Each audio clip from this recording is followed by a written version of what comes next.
Panalangin ng pasasalamat. Kata ni David, isang awit para sa pagtatalaga ng templo. Pinupuri kita, Yahweh, pagkat ako'y iyong iniligtas. Mga kaaway ko'y di mo hinayaang magmataas. Sa iyo, Yahweh, aking Diyos, ako'y tumaing, at ako na may iyong pinagaling.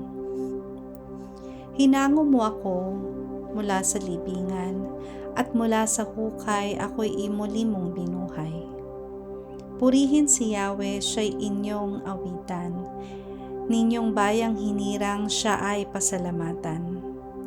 Pasalamatan ninyo ang banal niyang pangalan.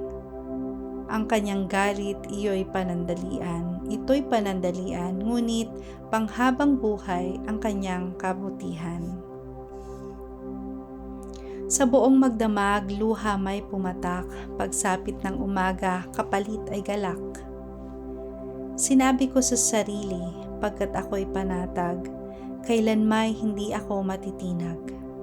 Kay buti mo, Yahweh, ako'y iyong iningatan, tulad sa isang muog sa kabundukan. Ngunit natakot ako nang ako'y iyong iniwan, nung ako'y iyong iwan.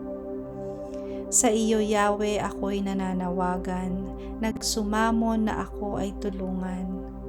Anong halaga pa kung ako'y mamatay? Anong pakinabang kung mailibing sa hukay? Makakapagpuri ba ang mga walang buhay? Maipapahayag ba nila ang iyong katapatan? Pakinggan mo ako, Yahweh, at kahabagan. O Yahweh, ako po'y sana'y tulungan. Pinawi mo itong aking kalungkutan, pinalitan mo ng sayaw ng kagalakan. Pagluluksa ako ay iyong inalis, kaligayahan ang iyong ipinalit. Aawit sa iyo ng papuri at hindi ako tatahimik.